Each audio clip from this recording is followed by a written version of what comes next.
Good evening. My name is Karen Nelson. I'm Dean of the School of Architecture, and I want to welcome you to the highlight of the spring lecture series, the Cascieri Lecture in the Humanities, given by the distinguished Dr. Gilda Barabino. For those of you who are new to the college, the BAC offers dynamic undergraduate and graduate programs in interior architecture, landscape architecture, design studies, and architecture dedicated to just futures. This college was founded in 1889 as a place of open conversation.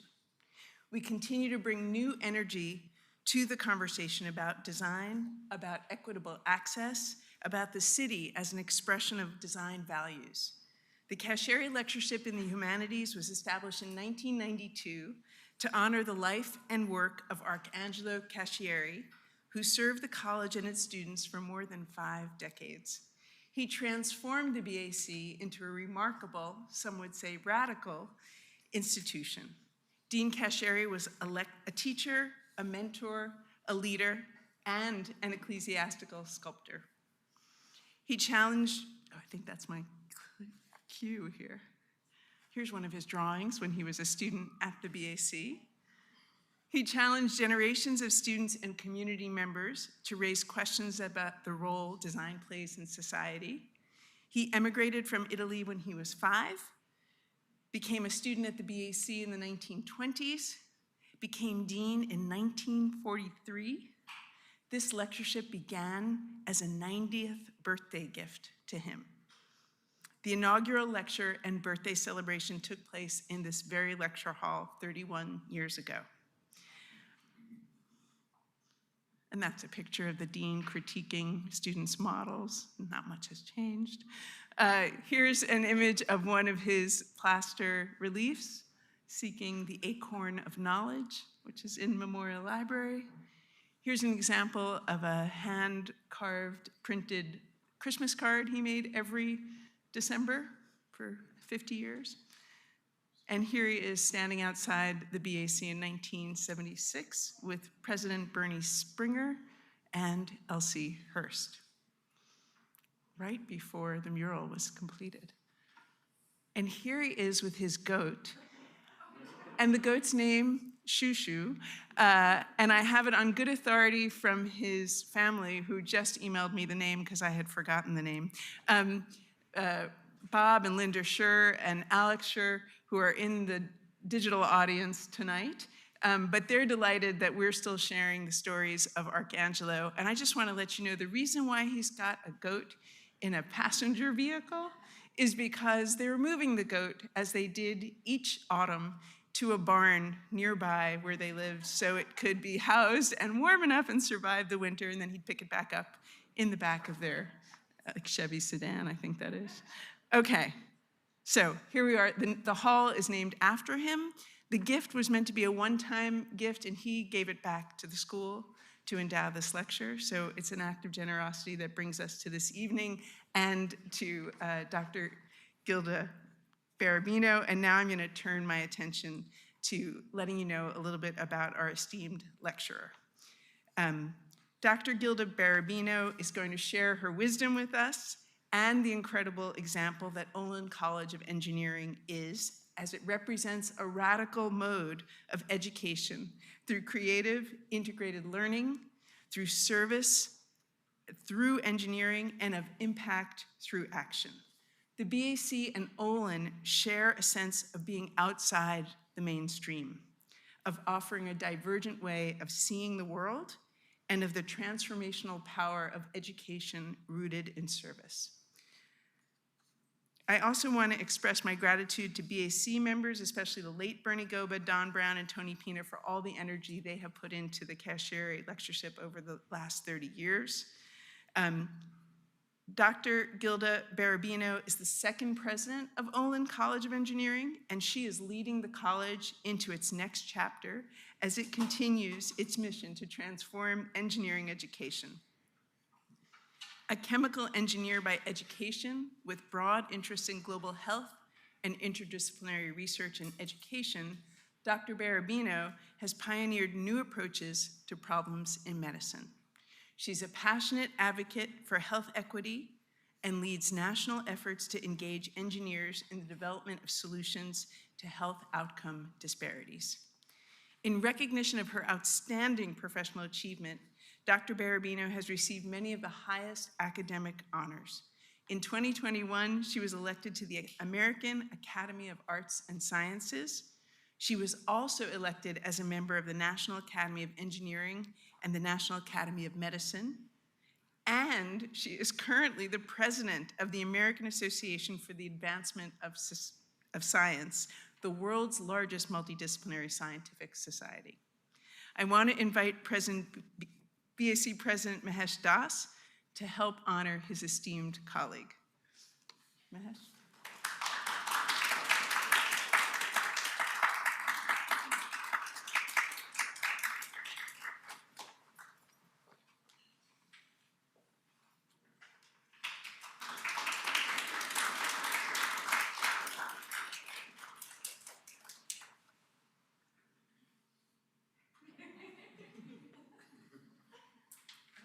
Well, with that, I'm sorry, so the medal is something we give out. Dr. Das has laryngitis as he's been traveling broadly to increase the BAC's footprint. So I want to speak on his behalf. I'm sorry, I didn't realize you were not going to say a word. So, okay, so we've been giving out a medal probably for the last 15 years of Cascieri speakers, so you're lucky part of that tradition, number 31. And we're really honored that you're part now of this class of brilliant speakers who have addressed the BAC community at large. And I want to go to your lecture, so please give a warm welcome to Dr. Barabino.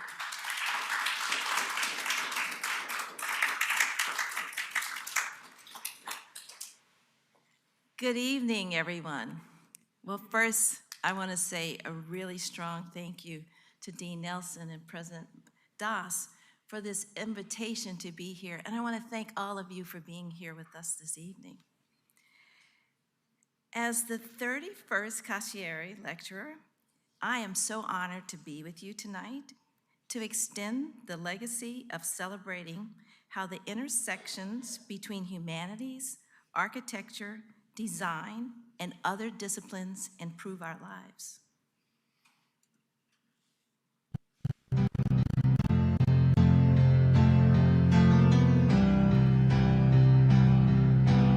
In our time together, I ask you to join me in exploring how we design and redesign the future we envision. Let's start with the premise that we envision a world that is sustainable, meeting current needs for healthy people and a healthy planet, all while positioning future generations to do the same.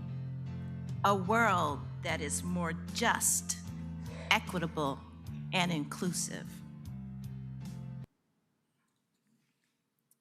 Imagine a world where Black lives matter, opportunity meets talent, resources match needs. What would that world look like? How would we design it? And how would we reimagine design to fit future needs?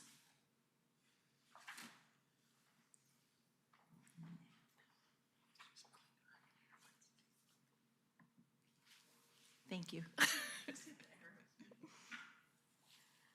I'm sure we've all had dreams of a better world. In the lyrics of the song Imagine, written by John Lennon in 1971, you may say I'm a dreamer, but I'm not the only one. Maybe someday you'll join us and the world will live as one. Imagine all the people sharing all the world. Yes, let us imagine the world as one, shared by all the people. A just and equitable and inclusive world. It could look a bit like the image on the right, couldn't it?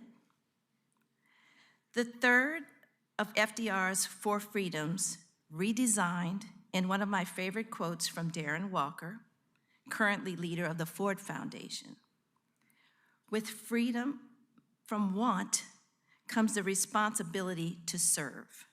Good fortune is half chance, so those inside the circle of opportunity share an obligation to push its borders outward. Walker shares philanthropist Alice Walton's philosophy that charity is an act and justice is an outcome. Walker asks us to imagine a fair and just world where creativity is valued, privilege is interrogated, and charity is no longer needed. This is hard to imagine, isn't it? Especially in the times we live in right now, when a better world actually seems like a dream deferred.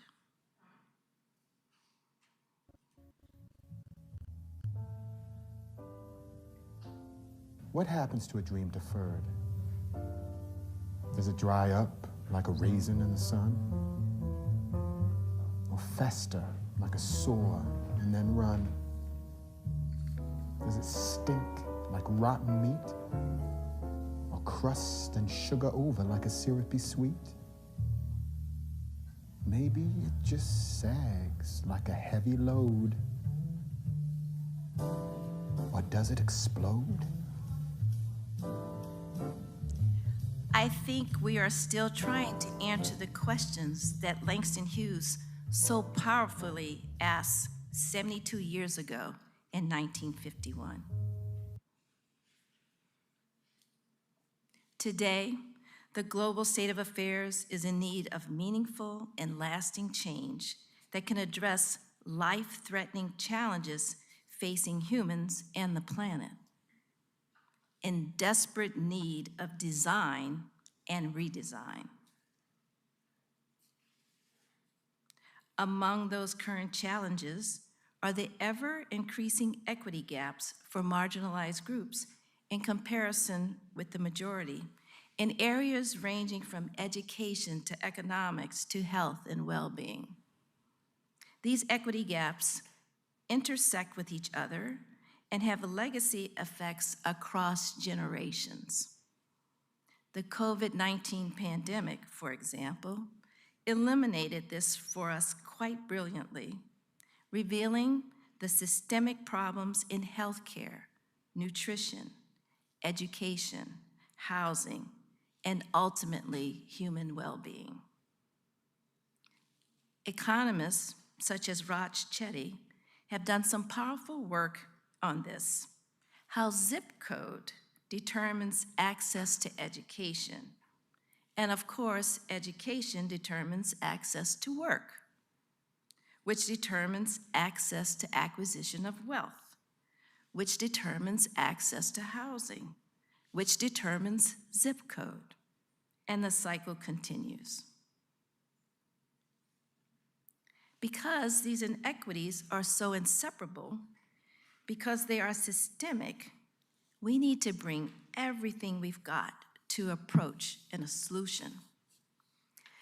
I think this is something that everyone can agree on, which is why I appreciate the quote from Vannevar Bush. Vannevar Bush, who was one of our neighbors right here in Boston, a graduate of Tufts and MIT, an engineer and inventor, deeply involved in the scientific research enterprise of World War II, including the Manhattan Project, the founder of Raytheon, and central to the development of the National Science Foundation. We must heed his warning in 1945, a watershed year for the impact of science and engineering on humanity. Science cannot live by and unto itself alone. In other words, the integration of humanities and the arts, social sciences, science and engineering is needed to solve complex global challenges facing society. Integrating humanities and science helps people understand what they have in common, and build relationships that foster trust in one another and in science and in art. Pushing beyond the discovery and advancement of knowledge, designers bear social responsibilities that are critical if design is to be conducted for the benefit of all. Viewing and respecting humanity allows us all to move beyond self-interest and to act on our humanitarian instincts. As we envision the future, we must recognize how we are all connected by our humanity. Archbishop and Nobel laureate Desmond Tutu's words remind us that we have a shared responsibility if we are to serve all of society. My humanity is bound up in yours, he said, for we can only be human together. These words fittingly capture the essence of the ties that bind us, which include our shared DNA, our need to connect with others, and our ability to collaborate. Science is intertwined with the human condition and stories of the human experience, and is therefore the great connector. The more we embrace our common humanity and science as a unifier, the better we will understand what it means to be human and what it will take to sustain ourselves and our planet.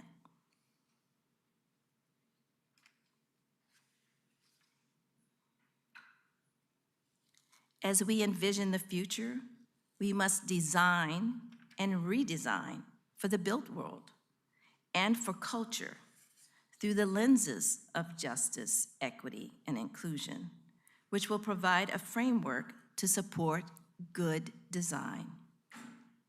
And how do we define good design? Here's my proposal for principles of good design and redesign for a better world. Good design is humble.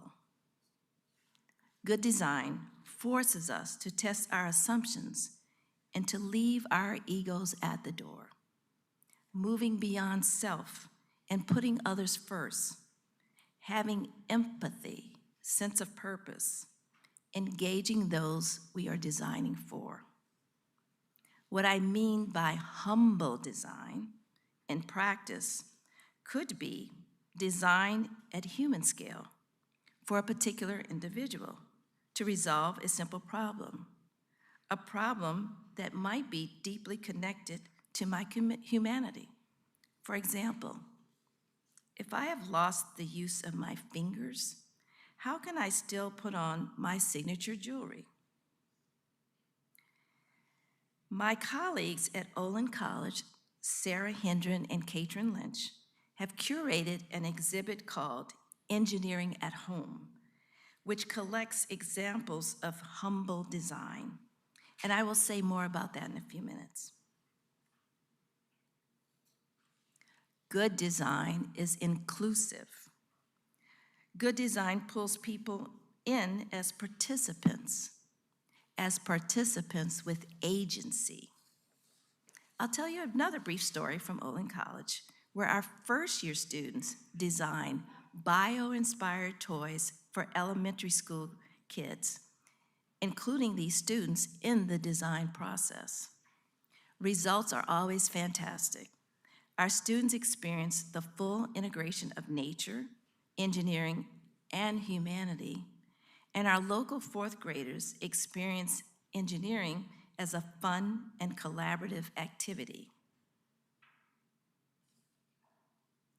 Good design is iterative. That is, it is committed to continuous improvement based on real feedback from real users, producing a prototype, testing it, tweaking, and re-prototyping, retesting, and repeating as needed. Humility and inclusion make iteration possible. Good design is creative. That is, it makes real something new. It looks at the world in a new way. It opens up possibilities. Good design is life-centered. What I mean by this is that good design goes beyond being human-centered to include the entire planet.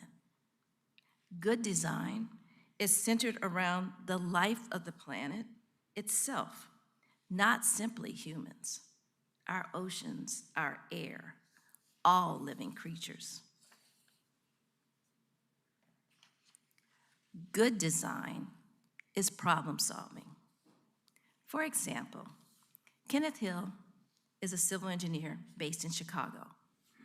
For the last nearly 50 years, to address the dearth of racially minoritized groups in STEM, he has led pre-college science and engineering education programs in Detroit and Chicago. These are designed so well that now thousands of students who have participated in these programs have gone on to college, many of them in STEM fields.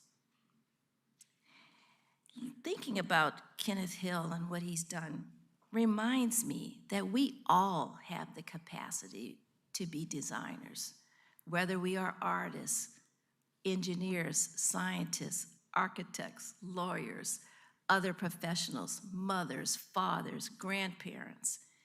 Think about the times where there's something that you see as an unmet need and you come up with a way to address it. We are all designers.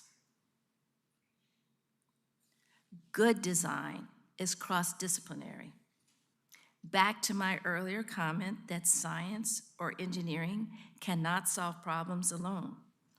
Good design results from collaboration between disciplines, mindsets, and ways of looking at the world.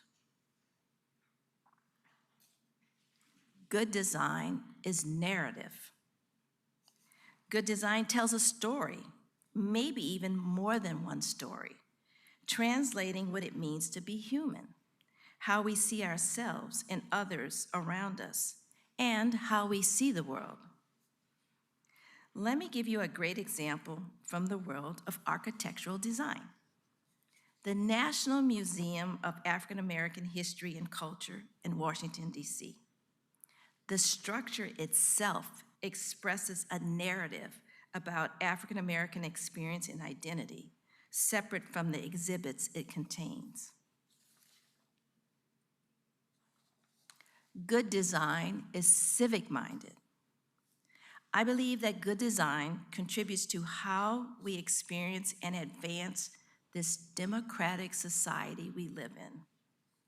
It's so important for designers to grapple with how they too participate in democracy. And so, as professor and democracy advocate Danielle Allen has argued, need to be ready with the tools and dispositions for that. Finally, I want to share a few integrated thoughts. I admire Lois Farfel-Stark, shown here, a documentarian who has traveled the world over. Among other things, she writes about shapes. She writes, "Shape maps our understanding of the world. We are what we build." Shapes have carried meaning for centuries across cultures and continents. Good design considers shape literally and metaphorically. Powerful shapes include circles and webs and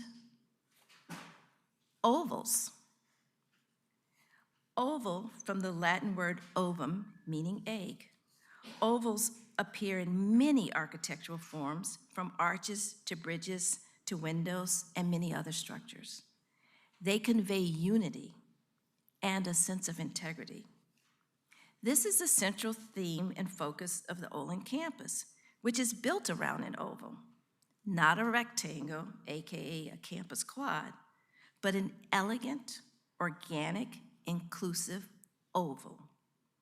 At Olin, we reimagine engineering from this shape. And by the way, how many of you know why the White House Oval Office is oval? Anybody? I didn't know either. The architect who designed the Oval Office was inspired by the Blue Room in the original White House. It was oval in shape to facilitate a greeting ceremony whereby the president would greet delegates individually around the room in a circular fashion. Good design considers diverse human experiences to include interactions with the environment, the natural world. This is exemplified in indigenous knowledge and ways of knowing. This quote, attributed to Chief Seattle, makes an important point, though there is controversy over the actual words he spoke originally and the way the quote has shifted over time. But there is a point worth making. The earth does not belong to man. Man belongs to the earth. All things are connected, like the blood that unites one family. Man did not weave the web of life. He's merely a strand in it. Whatever he does to the web, he does to himself. And good design reimagines the past to prepare for the future. Consider cultural sense-making, such as Afrofuturism, a way of looking at the world, culture seeing itself within space and time, and through art and through life. The term Afrofuturism, coined in the 1990s by Mark Deary, is centered on Black cultures. In the book, Afrofuturism, A History of Black Futures, filmmaker and futurist Etasha Womack speaks of Afrofuturism as a dream tool to contemplate the future. She writes, Afrofuturism envisions a radical future in which the contributions of African people are preeminent. Afrofuturism asserts that there is wisdom in Black cultures, unnamed, untapped understandings with answers for all. Good design can be seen through and informed by history, especially in bringing untold stories to life, such as that told in the current MFA exhibition, Hear Me Now, The Black Potters of Old Edgefield, North Carolina. It tells a story of American slavery through pottery made by enslaved potters, capturing the artistry and invention of these potters despite their brutal conditions. The MFA exhibit includes designs of young potters inspired by the potters of Old Edgefield. And if you haven't had a chance to see this exhibit, I urge you to do so. So, considering all these principles of good design, how might we design and redesign for a better future? We design through the lenses of justice, equity, and inclusion. We ask questions. Who do we design for? And most importantly, who gets to design? And let me share with you some examples that are inspirational to me. In the Vulcan area of Oslo, architects teamed with a beekeeper to address the problem of the loss of bee colonies due to pesticides and habitat loss. Their urban beehive solution involves rooftop beehives encased in weatherproof hexagonal towers, themselves works of art. The Vulcan beehives represent a link between art, architecture, and society. And earlier, I mentioned my colleagues, Sarah Hendren and Katrin Lynch, and their collaborator, Cindy. Cindy, who in fact did lose the use of her fingers. This is Cindy. Sarah, Katrin, and their students worked with Cindy to develop and prototype designs that support her identity as a full human. In their words, Cindy's story illustrates new ways of understanding who can engineer, what counts as engineering, and why this matters. This is, as we say at Olin, engineering for everyone. You can learn more about this work at engineeringathome.org. Another example from Olin is a signature course called Engineering for Humanity. Engineering for Humanity is a Design for Aging class in which students work directly with elders in our local community to design solutions for specific problems they may have in their everyday lives. Students approach engineering problem solving by starting with understanding their clients, their design partners. Through the collaborative experiences of this class, students develop personal and professional identity alongside engineering design skills. A particularly interesting outcome is that students and elders develop strong personal relationships that can often outlast the 13-week semester. And they are the outcomes that students and their elder partners refer to most when they tell stories about their experiences. And there's this example, a capstone experience, affordable design and entrepreneurship we fondly refer to as ADE. In this class, students work with people around the world to address challenges endemic to poverty and to democratize opportunity. The experience mixes design and entrepreneurship skills to combine business and technical models that result in creating value for and with the partners in this social venture. In the United States and Mississippi, and internationally, students help design and build technologies that will create value for the people they partner with, who, for example, may be women entrepreneurs in Ghana who run small cassava processing businesses. Professor Ben Linder, who created this class, says it best.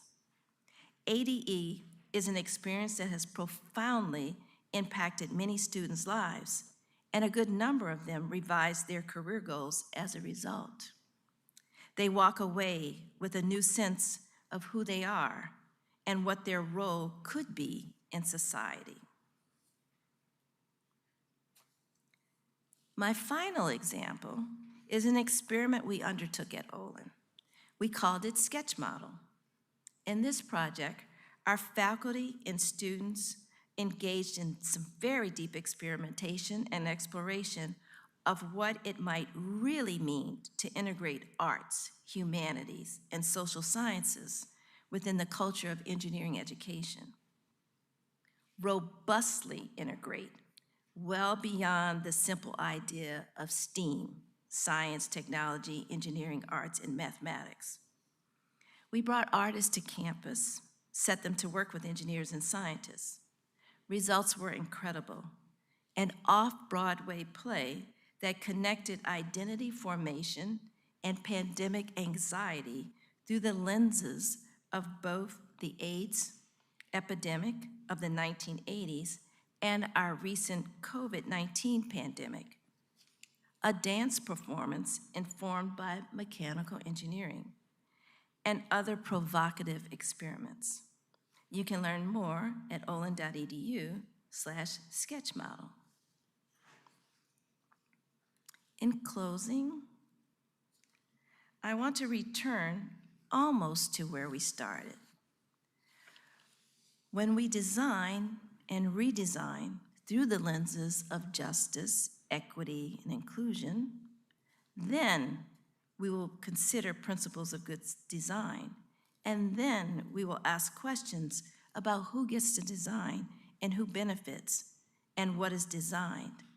And then we may achieve a world in which Black lives matter. Opportunities will meet talent. Resources will match needs. Education will be a human right. Health and well-being will also be human rights. All voices will be heard. Systemic racism will not exist. We started this exploration together this evening with John Lennon. We'll end with Celeste. Singer-songwriter Celeste sings, "Hear my voice, hear my dreams. Let us make a world in which we believe. We can make that world together." Thank you.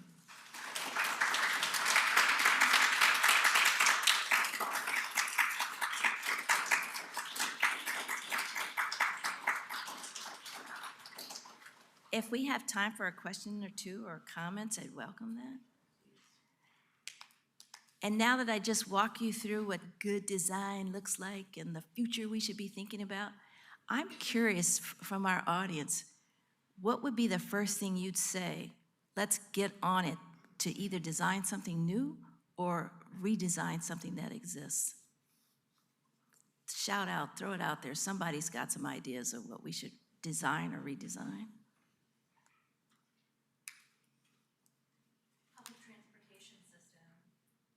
I love it. Say a little more. Something that is more accessible to people with disabilities, something that accommodates people with different needs and language barriers and just and even socioeconomic needs. Thank you for that suggestion, because I can tell you, I believe many of us, any of us who rode on the T, would certainly agree with you. Other things that people may want to Cities draw. without cars. I like that. Say a little more. Cities without cars. Recently read a book about the history of or actually the direction that Google and the like are taking us in terms of transportation, which is auto-bound and not walkable. So it's, even though it's pushing the idea of technology, it is keeping us locked into the automobile with self-driving cars. That doesn't really solve our problem in many respects of inclusion and environment. Awesome. World without cars. I'm going to force a student into this conversation. Yeah.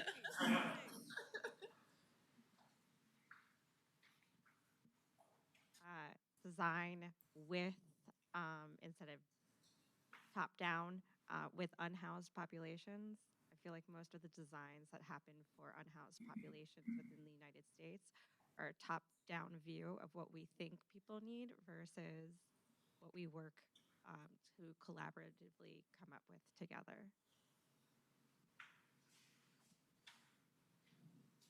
You know, that's a good one. Like, who gets to design and what we're designing for, and who gets to say? So this idea of someone deciding top down versus understanding where the needs are and letting the people with the needs say what those needs are and what the design should be. Thank you for suggesting that one.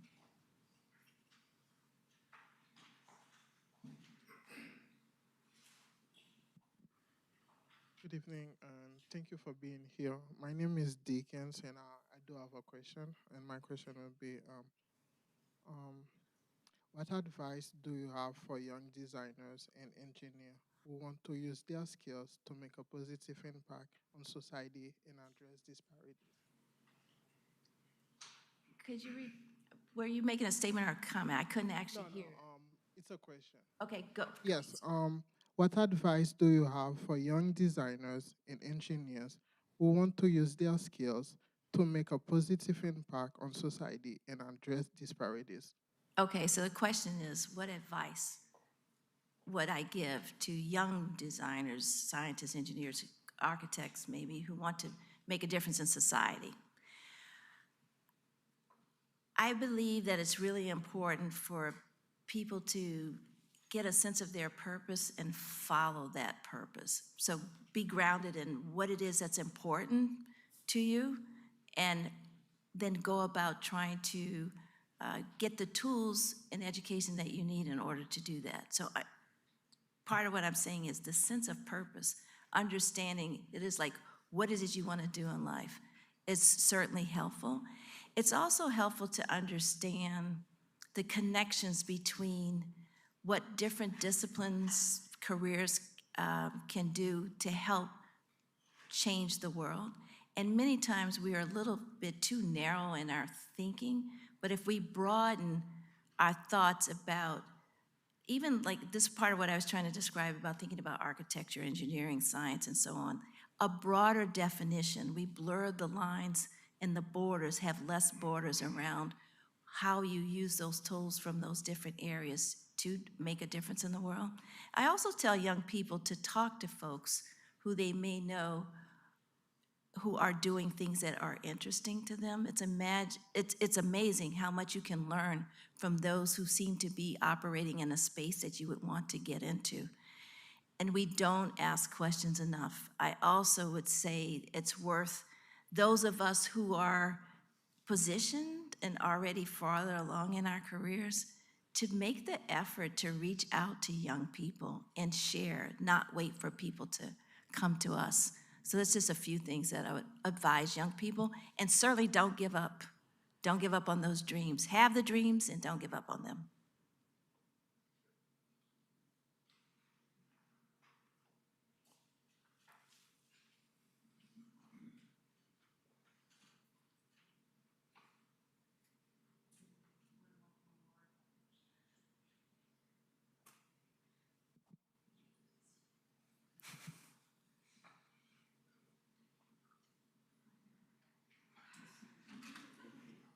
Hi, I'm just curious about how you, your journey to where you are.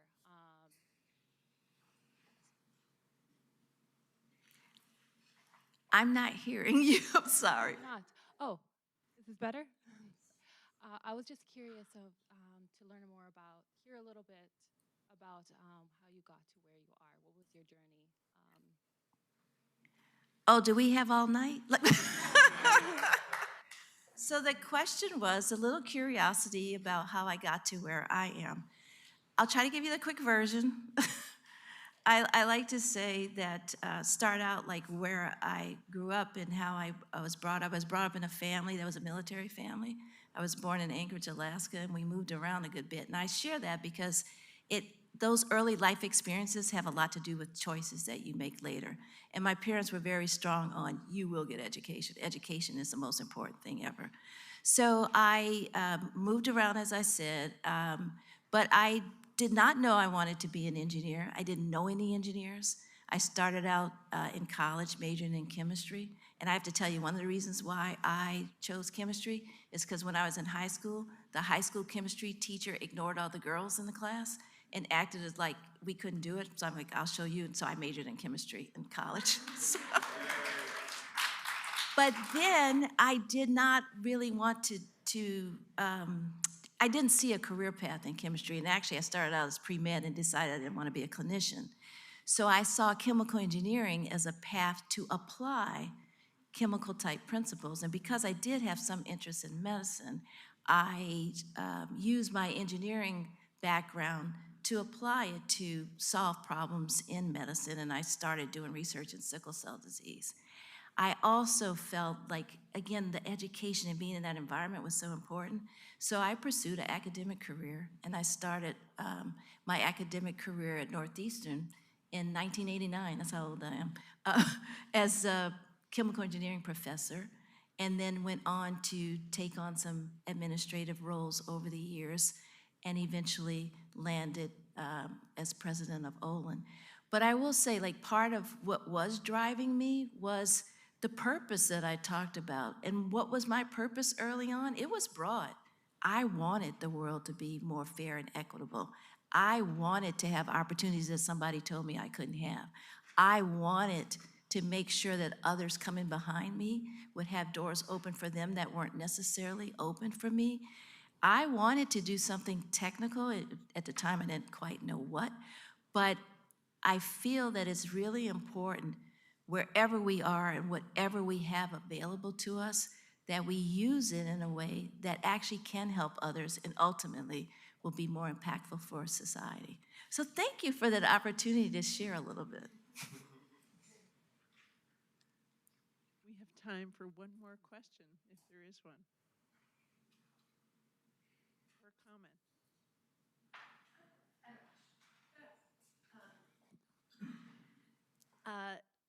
This is a question about, so I've been recently, within the past 4 years, inspired by, wait for it, the accreditation process of engineering. I think because the fields, the many fields of engineering are always changing so rapidly. And so I'm just curious about, and then, there's new fields emerging. And so just thinking about how to reflect on the quality of the education of things that are cybersecurity. I mean, all of these things that engineering holds. And so just want to know about how you feel, what you think about understanding the effectiveness of all of the things that are happening in Olin and in a field and fields that are young and ever changing, and how to educate, how to ensure quality education of those things. Sure, and actually it's a good question. Is accrediting and starting something new is something we have a lot of experience with, and there really is a tension. So you start something new and you are challenging the existing model for engineering education. You say you're going to transform it, and so it's got to be totally different. But at the same time, you have to meet some standards and have some accreditation. So you work with the balance between metrics and ways to demonstrate quality and that, what it is you're actually delivering, the balance between that and creating something new. And while you're creating something new, you actually have to be thinking about new ways of assessment, new ways of valuing and deciding what is good education or not. So it's an ongoing challenge. It's one that we work on all the time. We have discussions all the time, like, are we just gonna throw accreditation out the window? Or are we gonna, work with it? Here's my stance right now is let's work with the accrediting to the extent that we need to and challenge and push for accrediting to be more responsive to the changes, where the fields are going, the ways of educating are going. So instead of like just throwing it out the window, how do we make it more useful and make it evolve in ways that support the way we educate for the future? Thank you. Thank you so much. Thanks, everyone.